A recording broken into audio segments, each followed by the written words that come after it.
여러분 다 평안하셨습니까? 여러분은 교회 안팎에서 다음과 같은 질문을 혹시 받으신 적이 있는지요? 만약 당신이 지금 죽는다면 천국에 간다고 확신합니까? 라는 질문이라든지, 당신은 구원 받았습니까? 어떻게 그것을 아십니까? 라는 질문이라든지, 혹은 이런 질문을 받기도 합니다. 당신은 지금 의인입니까? 죄인입니까? 당신은 거듭났습니까? 거듭났으면 정확히 언제, 몇 날 몇 시에 거듭났습니까? 이런 질문을 받아보신 적 있나요? 예. 이런 질문들을 받기도 하고, 또 어떤 이단들이 또 그런 질문을 하면서 다가오기도 합니다. 어떤 이런 도발적인, 도전적인 질문을 해가지고 우물쭈물하는 그런 성도들한테 확실히 가르쳐주는 그런 성경 공부 모임에 가지 않겠느냐, 이렇게 해서 유혹의 손을 내밀기도 합니다. 성경은 우리가 믿음으로 의롭다 여김을 받고 하나님의 자녀가 되고 구원을 받는다는 사실을 거듭거듭 가르쳐 주고 있습니다. 아브라함이 하나님을 믿으니 하나님이 이를 의로 여기시느니라. 또 하나님이 세상을 이처럼 사랑하사 독생자를 주셨으니 이는 저를 믿는 자마다 멸망치 않고 영생을 얻게 하려 하심이라. 또 사람이 마음으로 믿어 의에 이르고 입으로 시인하여 구원에 이르느니라. 또 영접하는 자, 곧 그 이름을 믿는 자는 하나님의 자녀가 되는 권세를 주셨다. 또 누구든지 주의 이름을 부르는 자는 구원을 얻으리라. 이렇게 되어 있습니다. 이 말씀의 약속들에 근거해서 우리가 진심으로 예수님을 믿고 영접하고 시인하였다면 구원받았다는 사실은 분명한 사실입니다.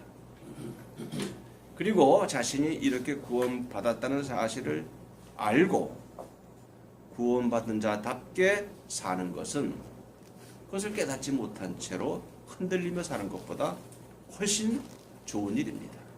바람직한 일입니다. 하지만 여기에는 또 약간의 함정이 있습니다. 하나님의 구원의 섭리는 한두 개의 수학 공식처럼 그렇게 간단한 것이 아닙니다. 구원에 대한 인간의 그 깨달음과 또 자신감이 영생을 얻는 절대적인 기준이 될 수는 없기 때문입니다.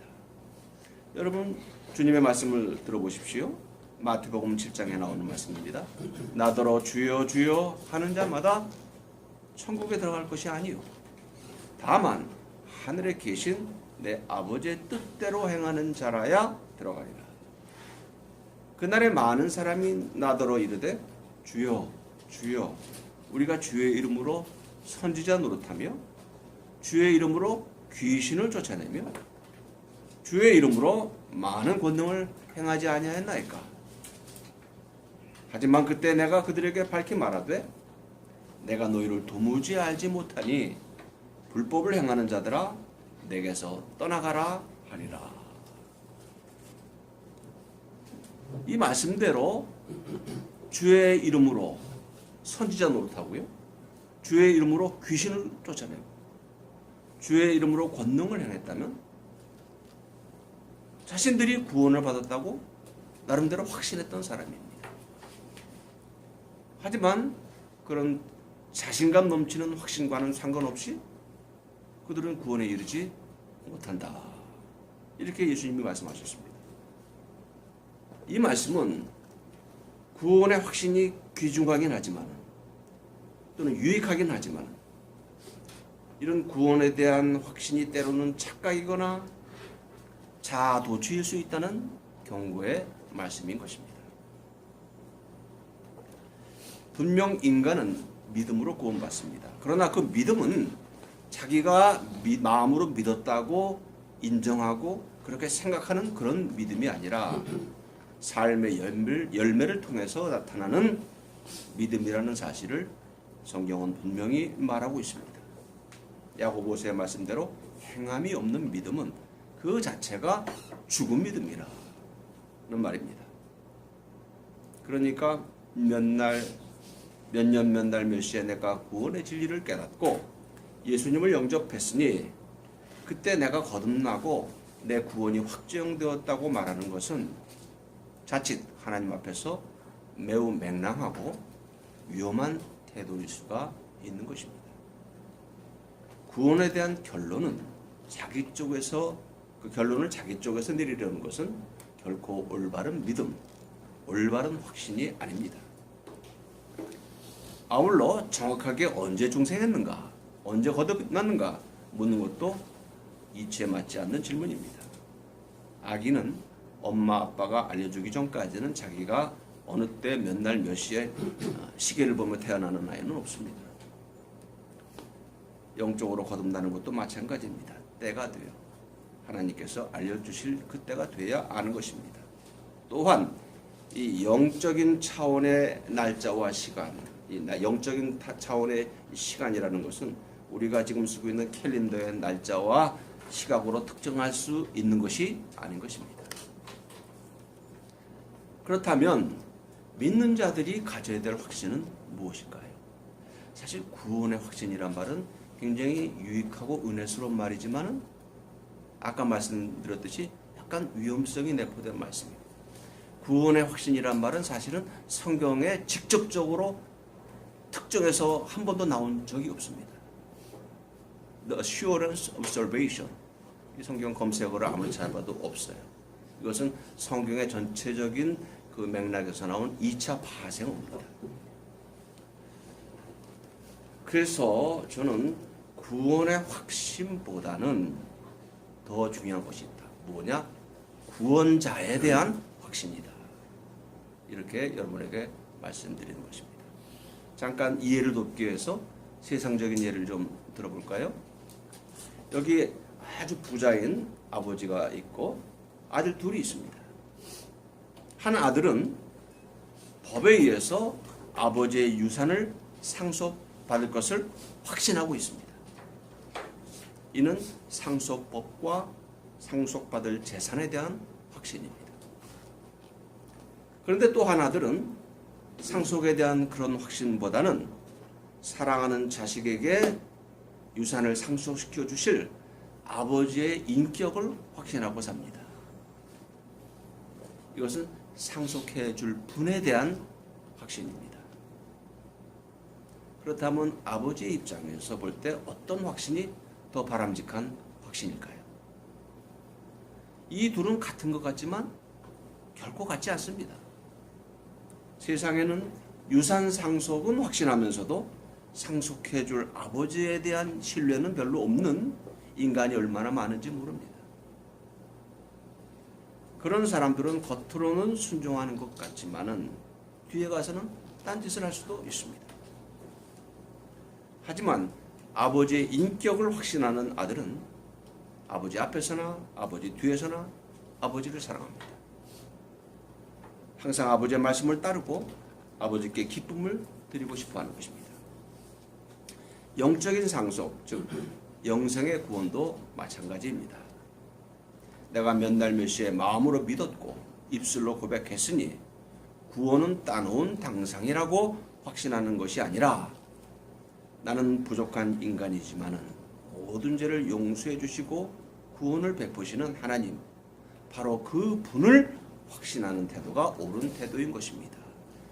히브리 전통은 이 아만 또는 에무나라고 부르는 이 믿음이라는 것, 이것은 어떤 명제라든가 어떤 문장에 대한 것보다는 어떤 사물에 대한 아만이 아니라 인격에 대한 아만입니다. 아브라함이 하나님을 믿으니 하나님이 그것을 의로 여기셨다. 아브라함이 하나님으로부터 오는 구원을 믿으니가 아니라 아브라함이 하나님을 믿으니 하나님이 그것을 의로 여기셨다. 언제나 이 히브리적인 전통에서 믿음은 인격에 대한 신뢰인 것입니다. 명제나 단어나 개념에 대한 신뢰가 아닌 것입니다.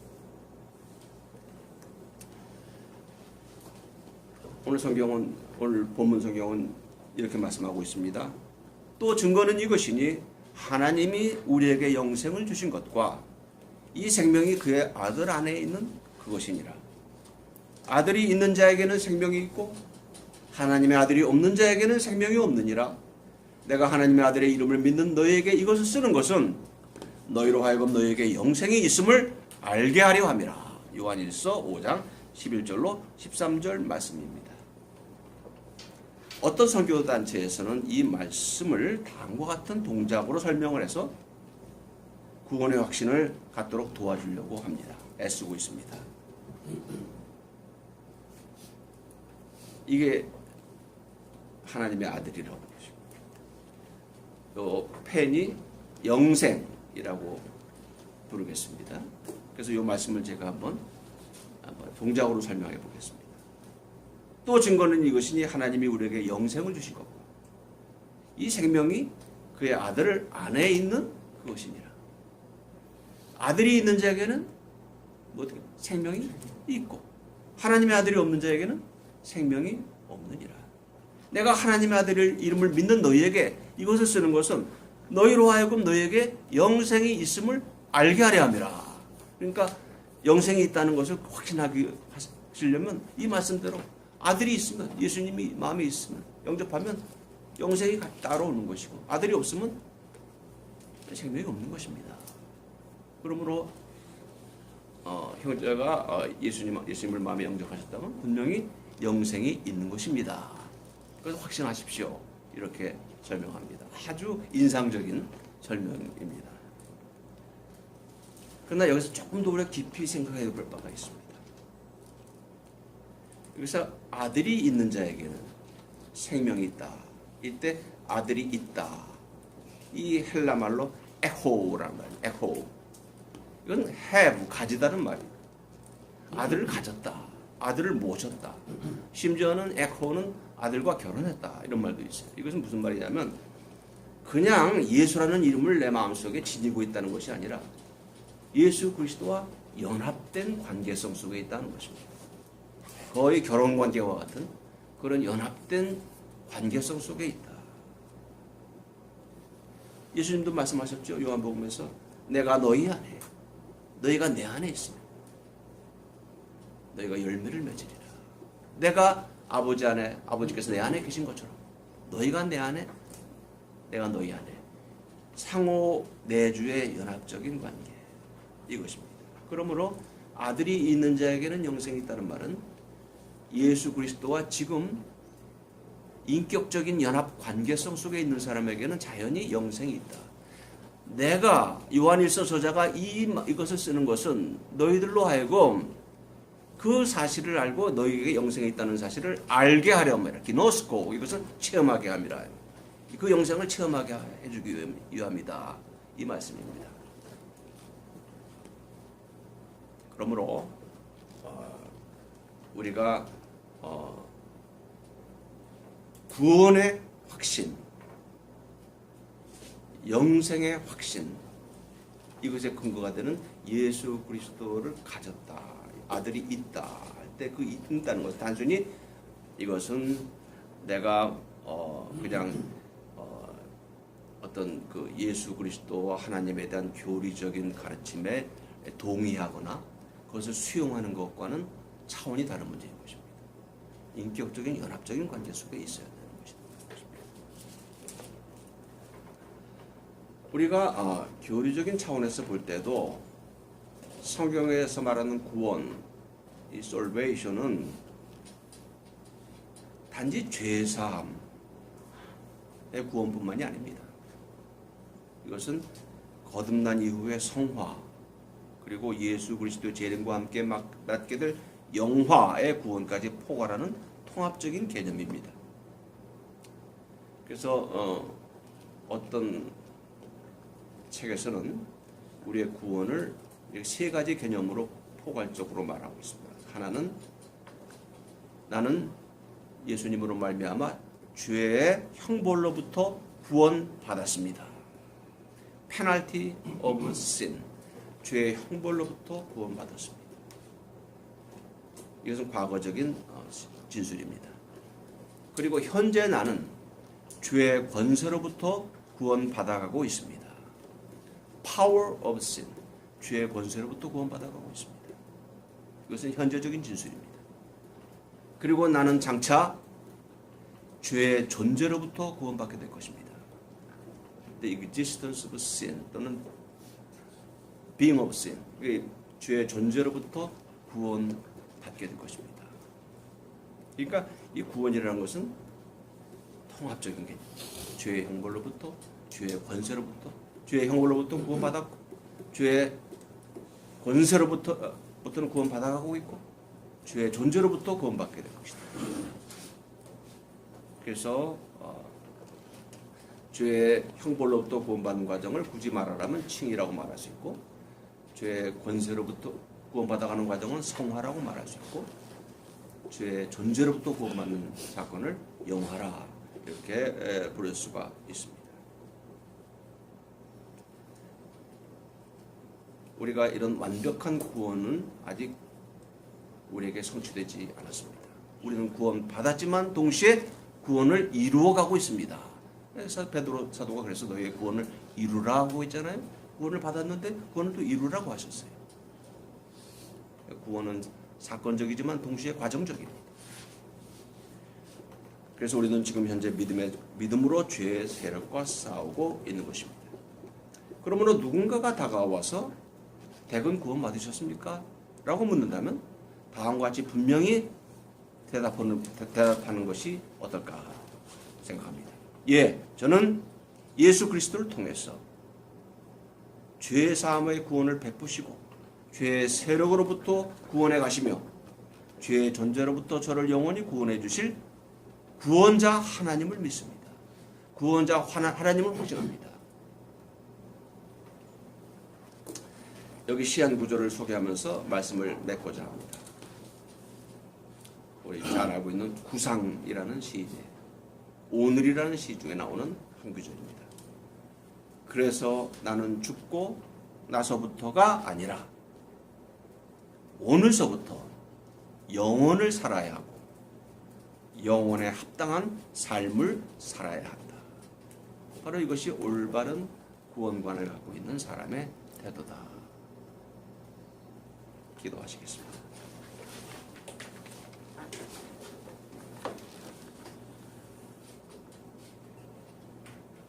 우리를 구원하시는 하나님,